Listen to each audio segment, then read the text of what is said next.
Turabasuhuza turabaramutsa inshuti bakunze b'urubuga rw'uburezi, turabasuhuza abakunda uburezi Official TV.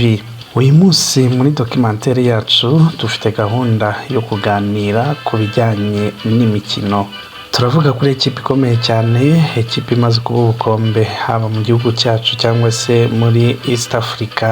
Iyo ekipe nta yindi rero ni Rayon Sport. Ni ikipe imaze kwigaragaza cyane bitewe n'imikino yagiye ikina muri aya marushanwa ya Sekafa yaberaga i Kigali. Kuwa gatanu nijoro i Kigali habereye ibirori bitari bisanzwe. Kuri Stade Amahoro hari huzuye abantu benshi cyane, ibihumbi n'ibihumbi. Mu maso y'abafana hari icyizere gikomeye, impungenge, amasengesho ndetse n'inzozi. Hari imyaka 28 yari ishize u Rwanda rutegukana igikombe cya Sekafa. Abafana ba Rayon Sport bari bamaze igihe kinini bategereje kongera kubona ikipe yabo izamura igikombe cy'akarere. Akarere mvuga hano ntabwo ari district nk'uko dusanzwe tubimenyereye, ahubwo ni aka karere kacu kaba k'ibiyaga bigari cyangwa se akarere ka Afurika y'Iburasirazuba. Ariko uyu mukino ntiwari ugamije amanota gusa, wari ugamije kugarura ishema, icyubahiro n'umunezero by'umuryango mugari wa Rayon Sport. Muri iyi documentaire rero tugiye gukurikira uko ibintu byose byagenze kuva ku munota wa mbere kugera ku gitego cy'amateka cya Daniel Muhoza, no kureba isomo rikomeye ryasizwe n'intsinzi. Ku intsinzi nyayo ibonwa n'utemera gucika intege kugeza ku munota wa nyuma. Mu mwaka w'1998 u Rwanda rwari rwishimiye igikombe cya Sekafa. Icyo gihe benshi mu bafana bari bakiri bato, abandi ntibari banavuka. Imyaka yarashize, amarushanwa araza aragenda, ariko igikombe nticyagaruka i Kigali.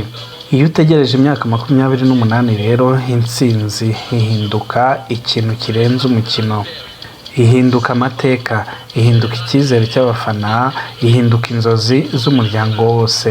Nk'uko inkuru ya Phoenix yabitangaje, Rayon Sport yageze ku mukino wa nyuma idatsinzwe na rimwe muri iri rushanwa.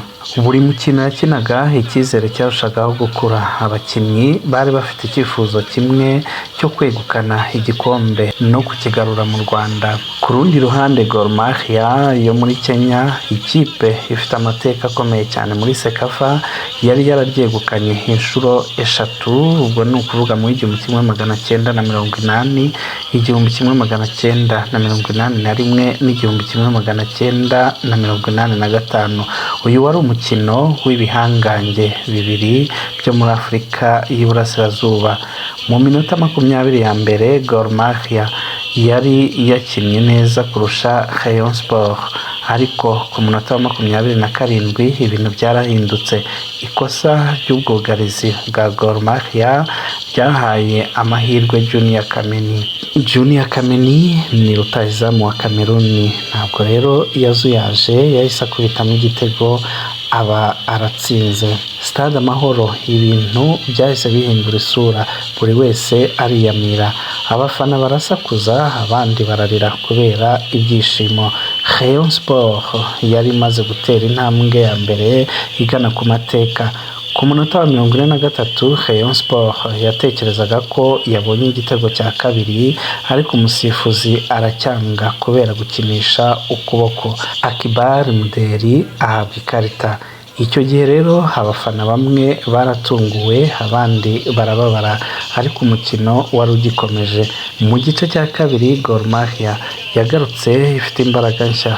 Ku munota wa 53 Sharif Sabuni Sirengo yateye ishoti rikomeye ari hanze y'urubuga rw'amahina, umupira ujya mu izamu rya Junior Dande.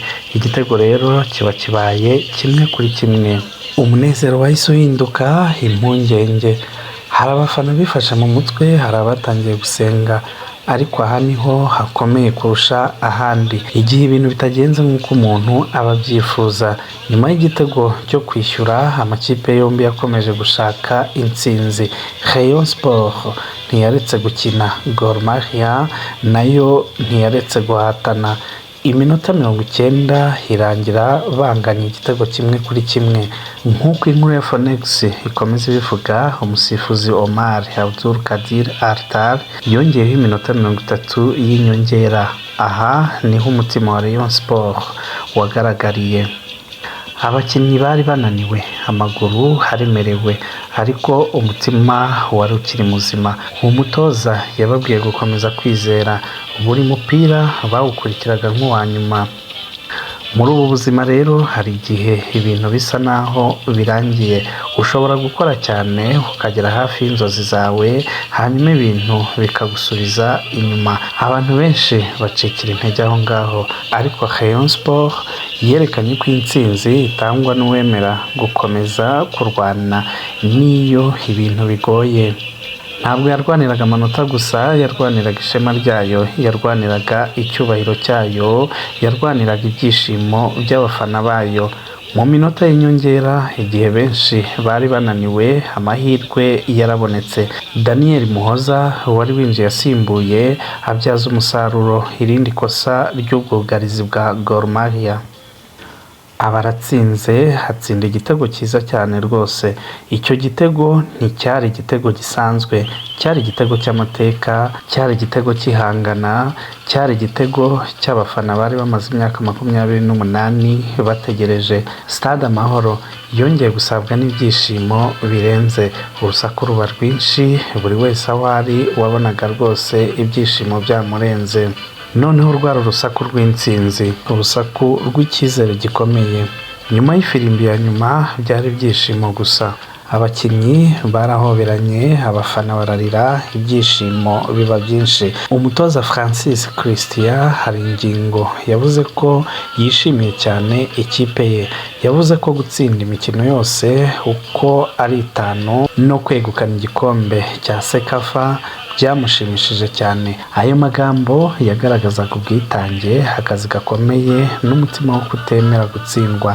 Rayon Sport yegukanye ibihumbi 30 by'amadolari, Gor Mahia ibona ibihumbi 20. Al Hilal yo muri Sudani yegukana umwanya wa 3 n'ibihumbi 10. Ariko ku bafana ba Rayon Sport, igihembo gikomeye kurusha ibindi byose cyari kugarura igikombe mu Rwanda.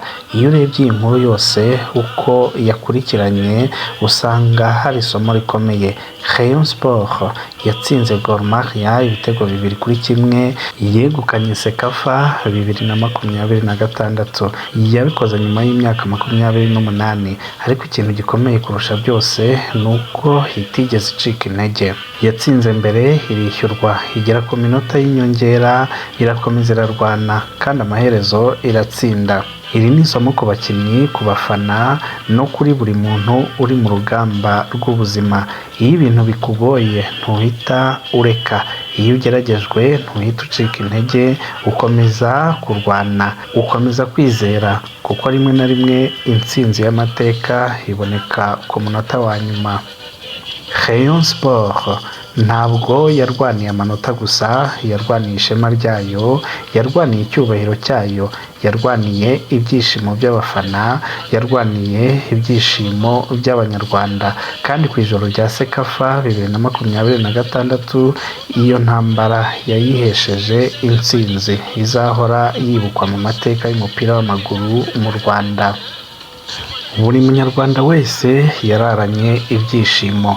Birashoboka yuko hari abatayifana, ariko nkeka yuko iyo bimeze kuriya, ntabwo intsinzi iba ikiri iya club gusa, ahubwo iba ari intsinzi y'igihugu cyose.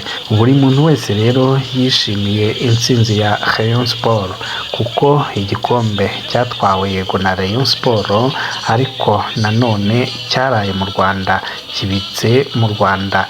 Ni ukuvuga ko rero intsinzi ari iy'abanyarwanda. Nshuti bakunzi bacu rero mwakurikiranye iyi documentaire, turabashimira cyane. Abo twatangiranye kugeza ku musozo dukomeje kubashimira. Abaje bwa mbere rero, cyangwa se abadusuye bwa mbere nk'uko dukunda kubivuga, mugerageze muduhe like, hanyuma muduhe comment, ariko kandi mwabanje kuduha subscribe. Abo dusanganywe ni ukuvuga abasangwa, muduhe like, muduhe na comment. ibitekerezo byanyu ni ingenzi kuko biradufasha gukomeza kubaka urubuga rw'uburezi. Mwari kumwe na Fidèle de Jésus, iyi ni Uburezi Official TV. Mukomeze kugira ibihe byiza. Ciao ciao.